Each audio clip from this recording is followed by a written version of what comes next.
Bonjour à toutes et à tous. Alors une petite vidéo, cette fois-ci par rapport à la piscine, juste pour vous montrer comment j'ai installé en fait une pompe à chaleur sur la piscine.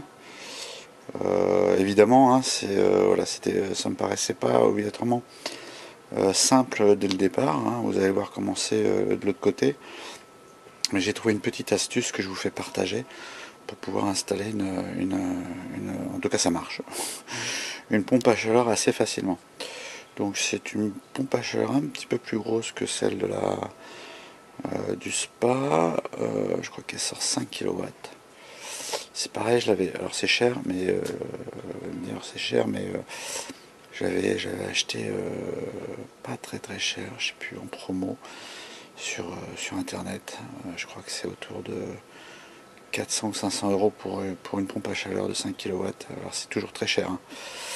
Mais pour le coup, il y en a jusqu'à 1000 euros. Et donc vous avez voilà, deux tubes de fil qui partent. On va les retrouver de l'autre côté. Vous allez voir quel est le système en fait que j'ai mis en place pour pouvoir en fait ramener l'eau, tout simplement. Et puis l'eau, pas trop. L'eau a un débit qui est réglable. Voilà. Donc on bascule de l'autre côté. Alors, bon, c'est un petit peu le boxon. On va en profiter, il fait beau. Vous avez comment marche voilà, un système de piscine, c'est assez classique. Vous avez les arrivées d'eau qui sont là, qui arrivent à la pompe. Voilà, ça arrive à la pompe, tac tac tac tac tac tac tac ici. L'eau circule et va sur une vanne, je sais plus combien de voies, 6 voies je crois, au moins. 6 voies, l'eau part dans le filtre à sable, le bac à sable, filtre à sable.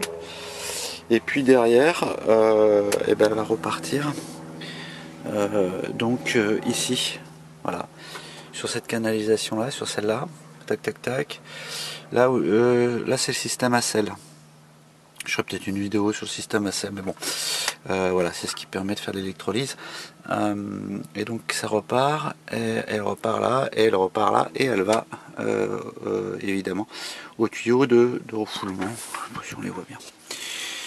Et donc le principe en fait qui est tout bête, j'avais regardé sur internet, j'avais pas trouvé obligatoirement où c'était très complexe parce que vous voyez, il y a peu de place, hein, il y a des installations qui sont peut-être plus espacées, je dirais, voilà, qui ont été faits avec un peu plus d'expertise. C'est pas moi qui l'ai faite, hein, je l'ai pris comme ça. Et en fait c'est tout bête, j'avais assez de place, je me le suis créé, je sais plus. Mais en fait j'ai créé, vous le voyez ici, une entrée d'eau, là, une vanne et une sortie d'eau, tout simplement, sur le refoulement de l'eau. Et donc ce que je vais essayer de vous le montrer, je vais pas le faire, mais en fait, donc là pour l'instant elle n'est pas branchée, mais en fait vous avez ça que vous vissez ici, d'accord, il y a des petits bouchons en fait, tac tac tac, vous avez des bouchons ici qui se dévissent, d'accord, vous les vissez ici, d'accord, et ici et de l'autre côté, d'accord, quand vous voulez la mettre en fonctionnement. Et en fait j'ai mis deux tuyaux qui sont repérés évidemment parce que sinon c'est pas bon. Vous allez me dire ça peut marcher dans un sens ou dans l'autre, hein. Voilà, que vous branchez après directement l'entrée ici, vous la branchez là, tac tac tac, ici la sortie, vous la branchez ici, et en fait vous allez créer une pression d'eau en tournant, tout simplement. Et c'est là où c'est intéressant parce que vous pouvez choisir exactement, moi j'ai pas mis de repère mais je sais à peu près également exactement quand est-ce que je vais avoir assez de débit. Donc en fait vous freinez, la vanne va freiner l'eau qui va passer évidemment ici, voilà, qui va circuler dans la pompe à chaleur et qui va revenir ici, l'eau va revenir ici. Donc évidemment ça filtre moins pendant que ça tourne, puisque ça crée de la charge, hein, ça crée une pression de charge. Par contre, voilà, avec une vanne et puis deux embouts de collecteur, j'ai créé en fait un raccord, et ce qui fait que j'ai trouvé exactement le bon débit pour que la pompe se déclenche sans qu'il y ait trop de débit, parce que c'est un peu le problème des pompes à chaleur. Alors, je sais pas qui c'est qui... parce que j'en ai deux, elles sont toutes faites pareilles, et je me barre systématiquement. Alors là, pour le coup, c'est pas très marrant. Sur sur des débranchements du tuyau intempestifs qui sortent avec la pression de l'eau en fait de la pompe à chaleur, parce qu'en réalité vous avez juste un tuyau de 50 je crois, et une espèce de presse-étoupe, et vous serrez en fait là-dessus. Écoutez, sont toutes faites pareil. Et pour le coup, elles baissent des fois. Ça m'est arrivé plusieurs fois sur celui-là, mais maintenant il bouge plus. Ça s'enlève. Et quand ça s'enlève, je vais vous dire, c'est pas marrant du tout, parce que ça peut vous vider le spa. C'est une moindre problème, on va dire ça comme ça.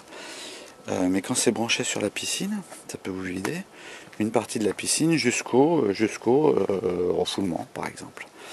Et donc, moi j'ai fait ce petit système, en fait, que j'ai pas fait sur l'autre, parce qu'il tenait, mais celui-là, combien de fois il est sorti? Donc c'est pareil, hein, c'est exactement le même principe, hein. Vous avez une espèce de, voilà, le tuyau de 50 qui rentre, vous le rentrez, et puis une espèce de presse-étoupe de joint dedans, puis vous serrez, et ça serre un petit peu comme pour les fils électriques, ça serre normalement le tuyau, mais bon, vous imaginez la force que ça peut avoir. Et donc j'ai fabriqué ce petit truc là, qui permet en fait de complètement solidariser, parce que là il y a un rebord, en fait de solidariser complètement ce tuyau là avec la pompe à chaleur. Donc voilà. Et maintenant ça sort plus évidemment, hein. Pour que ça sorte avec un truc comme ça, il faudrait plusieurs barres de pression. Donc voilà, c'était une petite vidéo sur comment brancher sa pompe à chaleur facilement à son réseau de piscine. Merci à tous, à bientôt.